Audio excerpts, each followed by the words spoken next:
Hi అండి, రైతు సోదరులకు నమస్కారం. మీరు చూస్తున్నారు ఎంబీ రైతు న్యూస్ యూట్యూబ్ ఛానల్. నేను బిచ్చు నాయక్. ఇవాళ ఫీల్డ్ వర్క్లో భాగంగా మనం ఆలూరు సరౌండింగ్లో ఉన్నటువంటి బాపురం అనే విలేజ్లో ఉన్నాము. మీ పేరన్నా? శుభనగౌడ్. సో మీరు ఎన్ని ఎకరాలు మిరప పంట వేశారు? 6 ఎకరాలు వేసినా సార్. 3 ఎకరాలు సీడ్ పెట్టినా, 3 ఎకరాలు బ్యాడీ పెట్టినారు. సో ప్రజెంట్ మీరు ట్రాజెంటా స్ప్రే చేసిన రోజులు అవుతా ఉంది? 9-10 రోజులు అయింది సార్. 9-10 రోజులు అవుతా ఉంది. అంటే ఏం ప్రాబ్లం ఉన్నప్పుడు స్ప్రే చేశారు?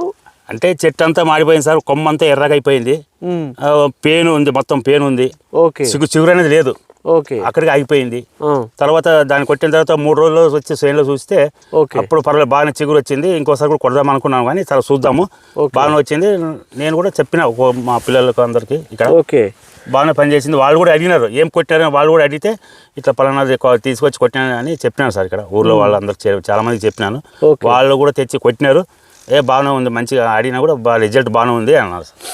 అయితే మీరు అంటే కొమ్మ అనేది బాగా సాగు వస్తుంది సార్. సాగు వస్తుంది. పెయిన్ అనేది ఉండదు. నల్లి కానీ నల్ల తామర పురుగు ఉండదు. స్ప్రే చేసిన తర్వాత మీరు స్ప్రే చేసినప్పుడు పూతలో నల్లి ఉండేనా? ఉండే సార్. ఎంత ఉండే ఒక్కొక్క పూతలో? సార్ 8, 10, 12 అట్లా ఉండే. మొన్న చూస్తే 1, 2 అట్లా కనబడేది సార్. కంట్రోల్ అయిపోయింది. ఎంత పర్సెంటేజ్? 90% కంట్రోల్ అయింది. అయినాయి సార్. 80% దాకా 90% కంట్రోల్ అయింది. కొనలు మారడం తగ్గిందా? చాలా తక్కువ అయిపోయింది సార్. చాలా బాగుంది. పచ్చగా సేన అనేది బాగుంది, పచ్చగా ఉంది. ఓకే. ఇంతకుముందు పచ్చగా అనేది లేదు. రైతు ఏదైతే మాట్లాడుతూ ఉన్నాడో పక్కన వచ్చేసి బ్యాడ్కి, ఇది వచ్చేసి సీడ్ సార్. సో ఆ బ్యాడ్కి వచ్చేసి మీరు చెప్పేది అందులో ఏదైతే చేను ఉందో మొత్తం కడ్డి బ్యాడ్కి అది వచ్చేసి దాదాపు గ్రోత్ ఆగిపోయి ఉండే, కొనలు మాడిపోయి ఉండే. ఇది స్ప్రే చేసిన తర్వాత కంప్లీట్గా చిగురు వచ్చింది. ఓకే.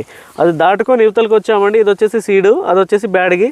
చాలా బాగుంది. చూసినట్లయితే మొత్తం కొనలు మాడిపోయి గ్రోతింగ్ అనేది ఆగిపోయినటువంటి సిచ్యువేషన్ నుంచి కంప్లీట్గా ట్రాజెంటా స్ప్రే చేసిన తర్వాత గ్రోతింగ్ వచ్చింది. దాంతోపాటు కొనలు మాడిపోయిన మొత్తం క్లియర్ అయిందని చెప్పేసి అంటా ఉన్నారు.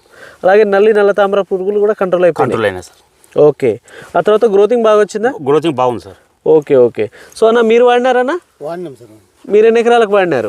మన మధ్య ఒక 2 ఎకరాలు 2.5 ఎకరాలు వాడినాం సార్. ఓకే. మంచిగా రిజల్ట్ ఉంది సార్. రిజల్ట్ బాగుందా? పూతలో నల్లి కానీ తామర పురుగులు కానీ? పూతలో నల్లి కూడా లేదు సార్. 2 మామూలు కామన్గా ఉంటుండే సార్, తక్కువ. అప్పుడు దీన్ని కొట్టుకు ముందు అయితే 10, 12, 10 ఎంట పోయి కనపడుతుంది సార్. పూత నిండా కనపడుతుండే. ఓకే. దీన్ని కొట్టినప్పుడు కంట్రోల్ అయిపోయింది.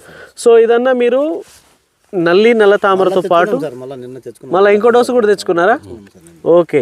మీరు నల్ల తామర పురుగుని కంట్రోల్ చేస్తూ ముడతని కంప్లీట్గా క్లీన్ చేస్తూ ఉంటుంది. ఆ తర్వాత నెక్స్ట్ ఇమ్మీడియట్గా ఏం చేస్తుంది అని అంటే మీకు గ్రోత్ అనేది వస్తూ ఉంటుంది.